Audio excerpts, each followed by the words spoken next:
नमस्कार दोस्तों, आप सुन रहे हैं मिडनाइट स्टोरी सोनू के साथ में। दोस्तों, मेरा नाम संदीप है। आज मैं मेरी पर्सनल डायरी का आखिरी पन्ना लिख रहा हूँ। मेरी माँ ने मुझसे कहा था कि बेटा, एक दिन तुम्हें तुम्हारी ज़िंदगी की सबसे बड़ी जंग लड़नी है, इसलिए तुम्हारी ज़िंदगी में आने वाली मामूली परेशानियों से कभी डगमगाना नहीं।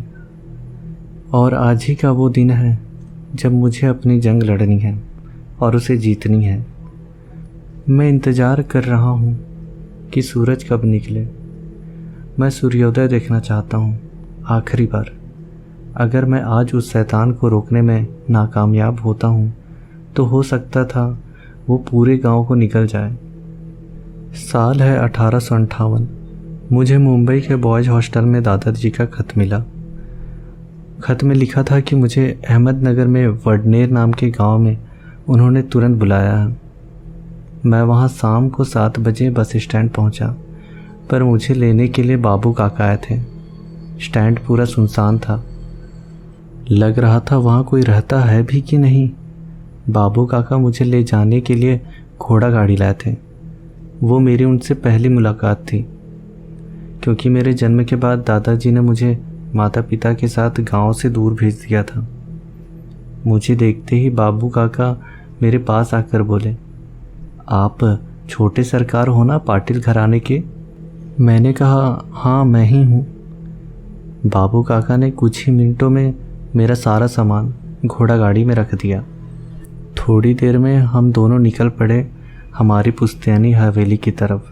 20 मिनट शाम की ठंडी हवा का मज़ा लेते हम दोनों हवेली पहुँचे। वहाँ पहुँचने पर मेरा पहला सवाल था कि दादाजी कहाँ हैं? काका बोले, अभी वो सो रहे हैं, आप उनसे कल सुबह मिल सकते हैं। अभी आप हाथ मुंह धो लीजिए और खाना खाकर आराम कीजिए। मैं हवेली को बड़ी ध्यान से देख रहा था। तब मुझे अंदर से ऐसा लग रहा था कि मेरी ज़िंदगी में कुछ भयानक होने वाला है, जिसके बारे में मेरा मन कल्पना भी नहीं कर पा रहा था। उसके बाद मैं नहा धोकर फ्रेश हो गया। बाबू काका की पत्नी वीरांगना काकी ने मेरे स्वागत में बहुत सारे पकवान बनाए थे। मैं खाने पर इस तरह से टूट पड़ा जैसे कि हफ्ते भर से मैंने खाना नहीं खाया हो। खाने के बाद मैं आंगन में टहलने लगा। मन में एक सवाल बार बार उठ रहा था, इतने सालों बाद दादाजी ने अचानक इस तरह जल्दी में क्यों मुझे बुलाया, और अपने इकलौते नाती को लेने वो खुद क्यों नहीं आए? इन सब में मन की गहराइयों में मैं कुछ ढूंढ रहा था कि तभी अचानक बाबू काका आए। उन्होंने कहा, बेटा कहाँ खो गए हो? चलो मैं तुम्हें तुम्हारा कमरा दिखाता हूँ। बाबू काका ने मुझे मेरा कमरा दिखाया, जो कि एक बेडरूम कम पुस्तकालय ज़्यादा था। मुझे कमरे में ले जाने के बाद वो बोले कि ये आपके पिताजी का कमरा था, उनका बचपन यहीं गुजरा था और आज से यह आपके हवाले है। इस कमरे में आपको आपके पूर्वजों का इतिहास और जितने भी राज हैं वो सारे मिलेंगे। किताबों से मुझे लगाव तो था ही, तो मेरा मन भी वहाँ लग गया। जगह न होने की वजह से मुझे नींद नहीं आ रही थी, तो मैंने किताबों को ही छानना शुरू कर दिया। किताबों को बनाते वक्त एक चीज़ मेरे निरीक्षण में जल्द ही आई। वहाँ पर सारी किताबें नर पिशाच और गुप्त धन के विषय में ही थी। एक भी किताब ऐसी नहीं थी कि जिसके ऊपर लेखक का नाम या फिर प्रकाशक का नाम हो।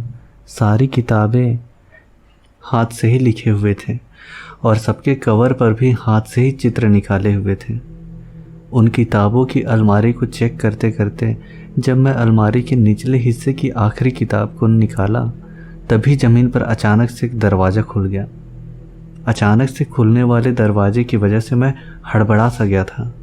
मैंने किताबें वहीं छोड़ी और उस तहखाने के पास गया, और जब मैंने अंदर झांक कर देखा तब मुझे नज़र आए मेरे दादाजी राजा राम पाटिल। वो बोले, आओ बेटा, मैं तुम्हारा ही इंतज़ार कर रहा था। मैं तहखाने की सीढ़ियों से जैसे तैसे नीचे उतर रहा था, वैसे वैसे अंदर ठंड पड़ रही थी। मेरे नीचे पहुंचने के बाद दादाजी ने दीवार पर एक सुनहरी चाबी लगाकर दरवाज़ा बंद कर दिया। मैं उनके साथ तहखाने के अंदर गया। वहाँ जो देखा वह देखकर मेरी रूह कांप गई। वहाँ पर अधमरी हालत में एक नर पिशाच चांदी के पिंजड़े में कैद था। मैंने दादाजी को पूछा कि ये सब क्या भला है। वो बोले, ये शैतान का श्राप है और इस श्राप को तुम्हें मिटाना है, क्योंकि तुम उस भविष्यवाणी का हिस्सा हो जो 100 साल पहले हमारे पूर्वजों के द्वारा लिखी गई थी। तुम इस गांव की आखिरी उम्मीद हो संदीप। यह सुनकर मुझे झटका सा लगा, पर मैंने अपने मन को पक्का कर लिया था। फिर दादाजी मुझे तहखाने के दूसरे कमरे में ले गए।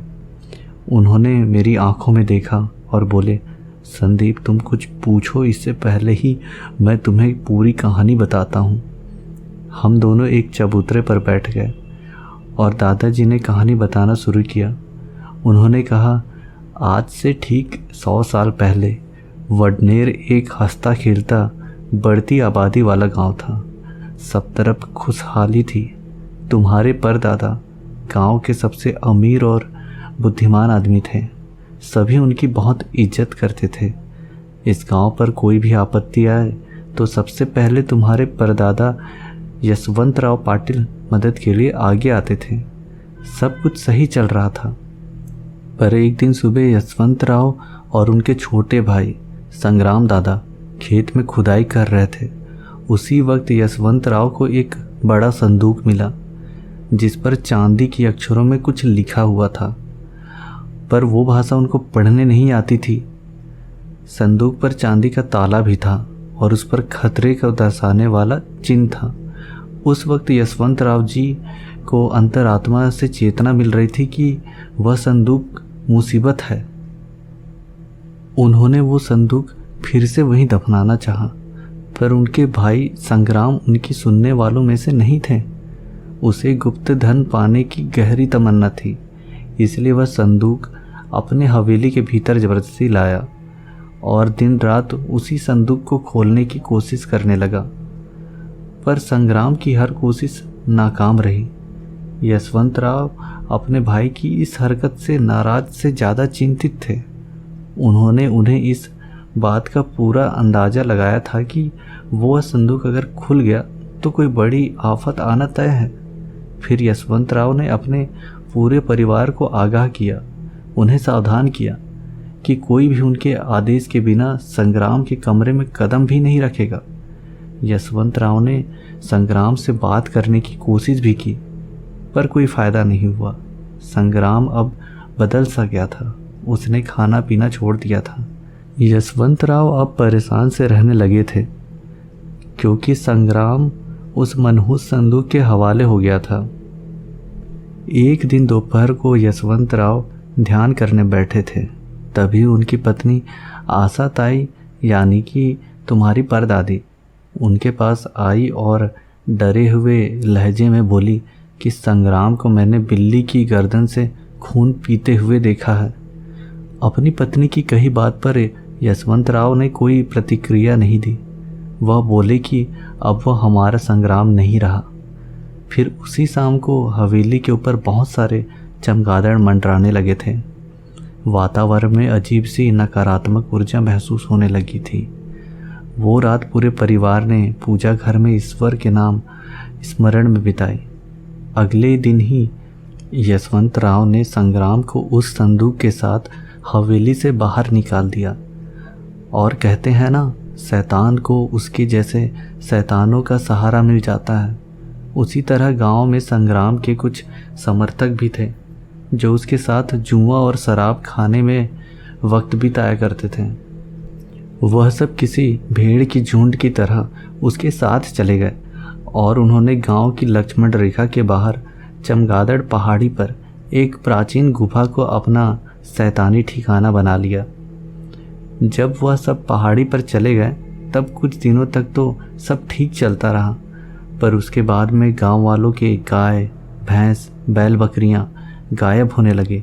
और एक दिन जब सभी लोगों ने मिलकर लापता जानवरों को ढूंढा, तब गायब हुए जानवरों की लाशें चमगादड़ पहाड़ी के नीचे वाले हिस्से में मिली। उन सभी मरे हुए जानवरों के शरीर में एक भी खून की बूंद नहीं होती थी। तब से पूरा गांव खौफ के साए में जीने लगा और जब जानवर लगभग ख़त्म हो गए तो एक अमावस की रात अचानक बच्चे गायब होने का सिलसिला सा शुरू हो गया। पर उन नन्हे बच्चों की लाशें कभी मिल नहीं पाई। इस तरह गांव की आबादी कम होने लगी थी। उस भयानक डर के मंजर को देखकर लोग अपने परिवार के साथ गांव छोड़कर जाने लगे थे। लेकिन एक दिन सुबह यशवंतराव आंगन में बैठ के रामायण पठन कर रहे थे। तभी उनके सामने अचानक कहीं से एक साधु महाराज प्रकट हुए। उनका कद करीब 6 या 6.5 फीट लंबा था। शरीर से महाबलवान थे। उन्होंने राम का नाम लिया और कहा, यशवंत मेरे पीछे आओ। तुम्हारे दादाजी जैसे सम्मोहित से हो गए थे। वह साधु महाराज उन्हें उसी जगह ले गए जहाँ से उस मुसीबत की शुरुआत हुई थी और उन्हें यह आदेश दिया कि उसी जगह और 10 फीट नीचे अगर खुदाई करोगे तो वहीं तुम्हें उस शैतान को परास्त करने का रहस्य मिलेगा।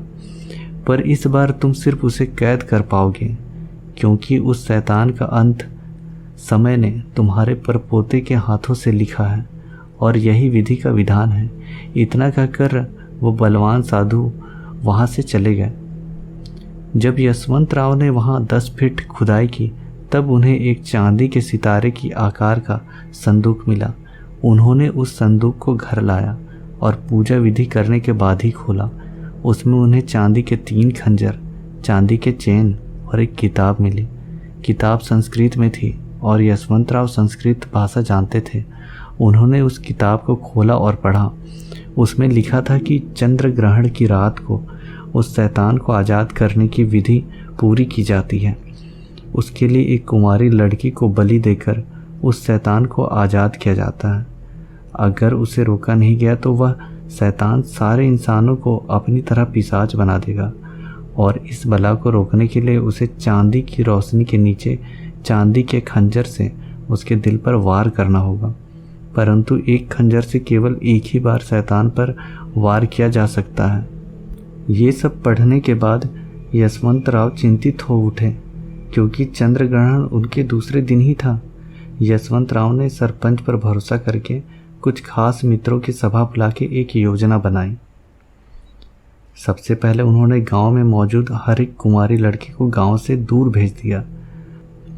पर लड़कियों की सुरक्षा में ले जाने वाले विश्वासराव ने घात किया और संग्राम को ही नाबालिग बेटी की रस्म पूरा करने के लिए अगवा कर लिया। फिर गांव में जैसे आतंक सा फैल गया था। अब कुछ बड़ा अनर्थ होने वाला है, इस डर से गांव वाले घरों में ही दुबक कर बैठे रहे।